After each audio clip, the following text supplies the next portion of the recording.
All right, so now we're going to relate the Lie group and the Lie algebra and think about how this gives you a way of relating finite and infinitesimal things. Um, so the topic is from finite to infinitesimal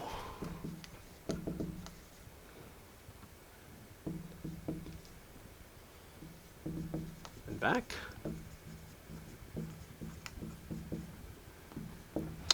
All right, so let's say you have a Lie group G. So let G be a Lie group, okay, acting on a manifold.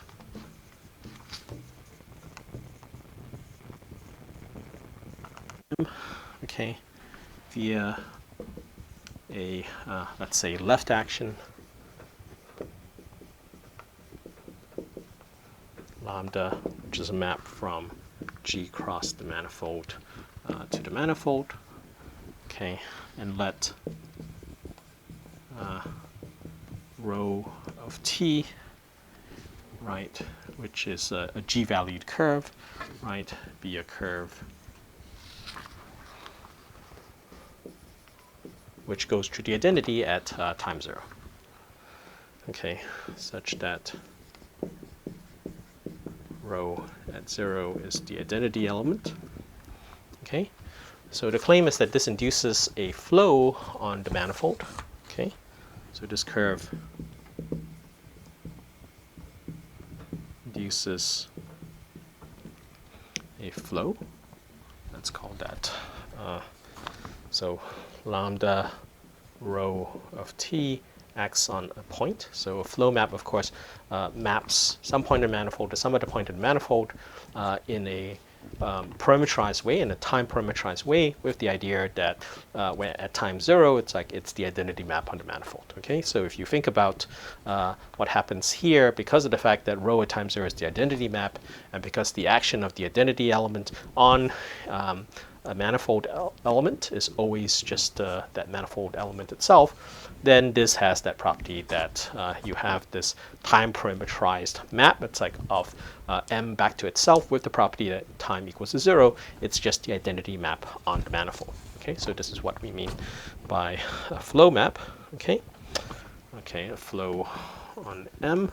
All right.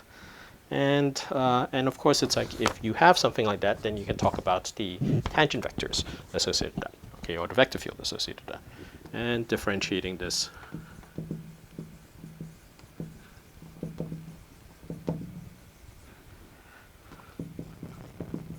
yields a vector field.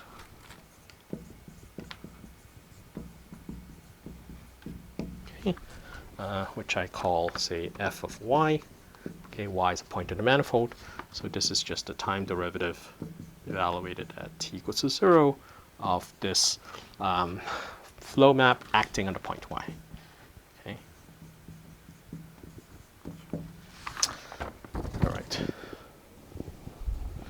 Okay, so then the collection of all such vector fields form a Lie algebra. Okay, so the collection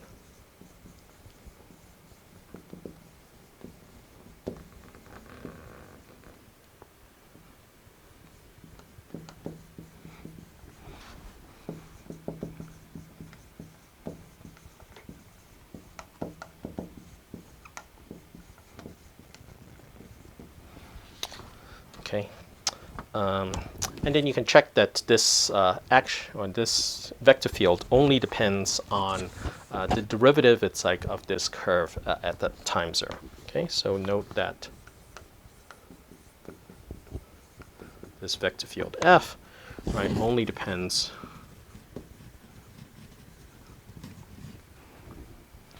on rho prime at time 0.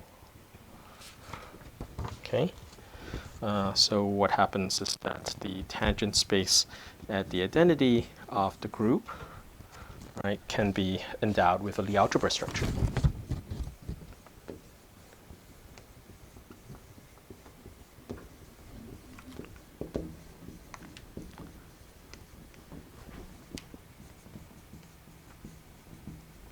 Okay. All right. So another way to sort of think about this is that, so I've defined this idea that a group acting on a manifold induces a Lie algebra structure by looking at these kind of vector fields. And of course, it's like the group can act on itself, right? Because it's a group, okay?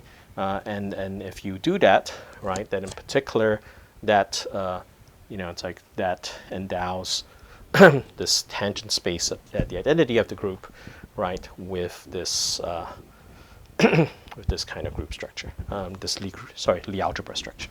Okay, all right, and so we're not quite there yet, right? So you have some notion of a linear space, it's like which comes from the space of vector fields. That's perhaps not too surprising. All right, but you still have to, it's like endow, it's like this space, it's like with a Lie bracket in order to really say that it's a Lie algebra. So, so the question is, well, in this context, it's like what is the associated Lie bracket that's like to this, okay? So the definition then is the following. So the Lie algebra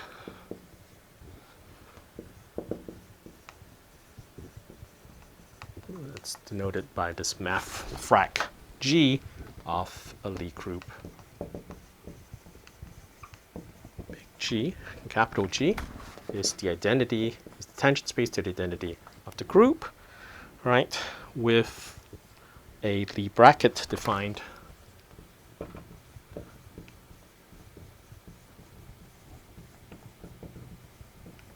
by the following. All right, so you take the bracket of A and B, okay, and this is defined to be the second derivative with respect to two parameters, ds dt, and then you evaluate this at s equals to t equals to 0 of the following object. So you take rho of s, sigma of t, and rho of minus s, okay, where rho of s and sigma of t are smooth curves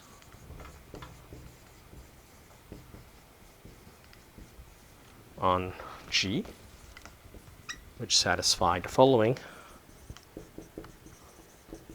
So you want them to go through the identity at time 0. So rho of 0 equals a sigma of 0 equals to the identity. And the derivatives at time 0 have to be equal to a and b respectively. Then rho prime at 0 equals to a, and sigma prime at 0 equals to b. Okay. So if you recall, it's like when we were discussing tangent spaces, there were many sort of equivalent ways of thinking about tangent spaces or tangent vectors.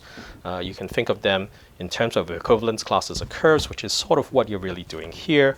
You can think of them in terms of derivations. It's like there are a whole bunch of ways to do it. But in particular, it's like the one sort of notion of a tangent vector and tangent spaces we've been working with, which hopefully you'll see it's like shows up in this construction, is this idea of looking at equivalence classes of curves where the curve goes through it's like a particular point at time 0 and its derivative at that time 0 is somehow prescribed. Okay. All right. So this is this Lie bracket. And as we sort of discussed before, there is this idea of a Jacobi Lie bracket, which is typically expressed in terms of the exponential map. And the claim is that this construction of the Lie bracket, it's like on the Lie algebra of a Lie group is equivalent, it's like to that. Okay, so let me just sort of state that.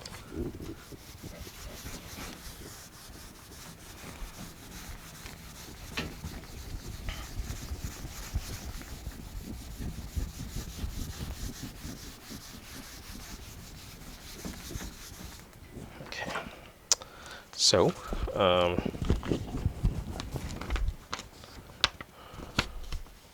this is equivalent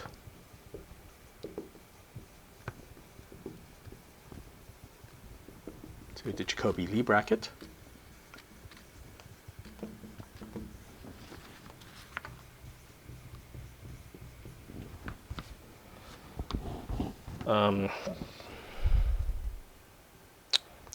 with some suitable identifications, right? So I guess I should be a little bit more careful here. So essentially what happens is that you have this thing which is defined under Lie algebra, and then the idea is that given a Lie algebra element, you can construct a left or right invariant vector field by essentially translating that tangent vector of the identity to any point in the group. And once you have that, you can maybe equivalent is a bad way. This is related, I would say.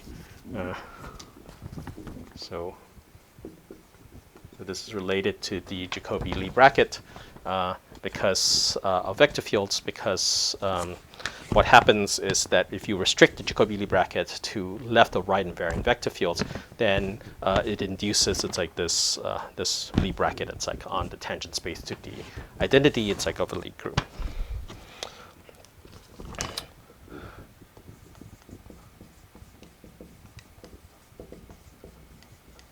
Okay, which we discussed previously.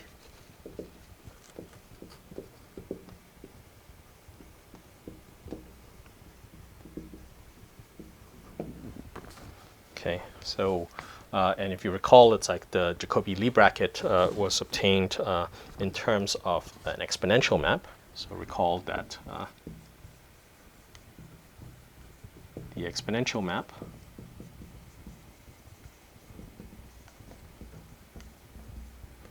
this is denoted by exp, which is a map from the algebra to the group, right? Is the time one flow map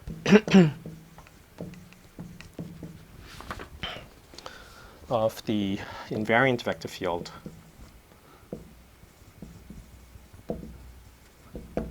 well, it could be left or right invariant, depending on how you construct it.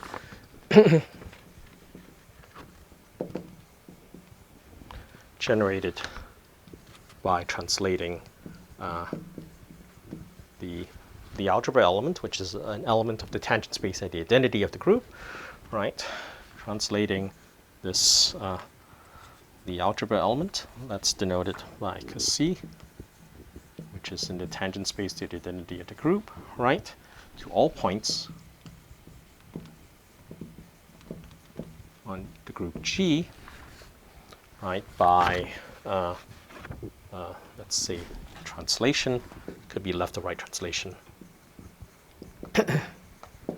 Okay, so what I mean by that is that if you have a vector field F at a point G on the group, right, this is going to be given by G acting on this tangent vector identity. So the basic idea is that if you have G acting on this tangent vector identity, you get a tangent vector at G, which is of course exactly what you want when you're trying to define F to be an element of the space of vector fields on G, right? So this is an element of TGG, and the idea is that this defines a element F of the space of vector fields on the group G.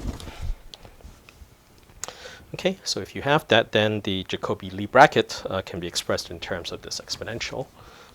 Then the Jacobi-Lie bracket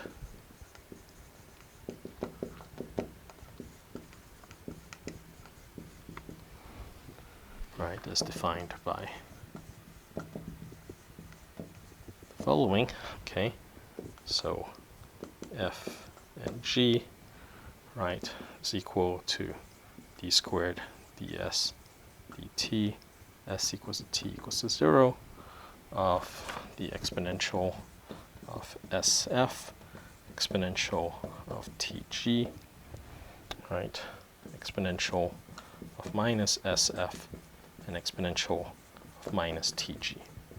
So you can see that from this construction that what the bracket, Jacobi-Lie bracket measures in some sense is the extent to which these two flows, it's like commute with each other. Okay, so if the two flows commute with each other in particular, then the Jacobi-Lie bracket of those two vector fields would vanish. Okay, so now we're going to see how this Jacobi-Lie bracket of vector fields is related to this Lie bracket associated with the Lie algebra, it's like of a Lie group. Okay. So And there's a sense then that both of these things are, of course, Lie algebras, and as you might expect, there's a sense in which the relationship between the two of them then induces what is called a Lie algebra isomorphism. Okay, well, it's an algebra homomorphism. Well, yeah. Okay. All right. So let's write down the following lemma. Okay, that you can have this lambda star as a map from a algebra element to the space of vector fields on the manifold. Okay, so we're still in this setting where you think of a group acting as on a manifold. In particular, you can specialize it to the case where that manifold is the group itself, but we'll state it in this more general form for now.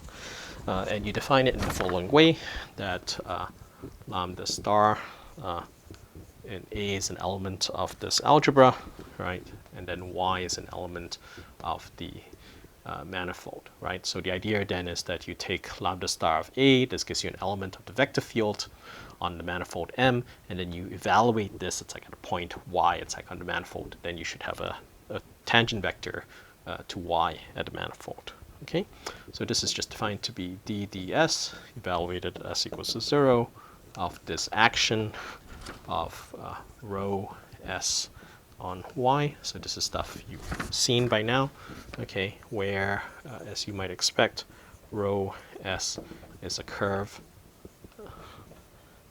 in the group G with the property that rho at 0 is the identity as you want before, but rho prime at 0 is this element A of the Lie algebra.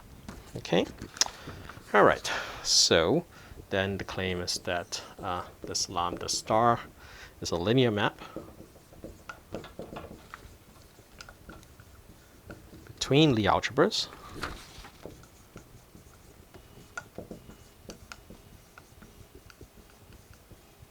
such that, okay, so now I'm going to relate the bracket that's like the Jacobi Lie bracket and then the Lie bracket that's like on the Lie algebra.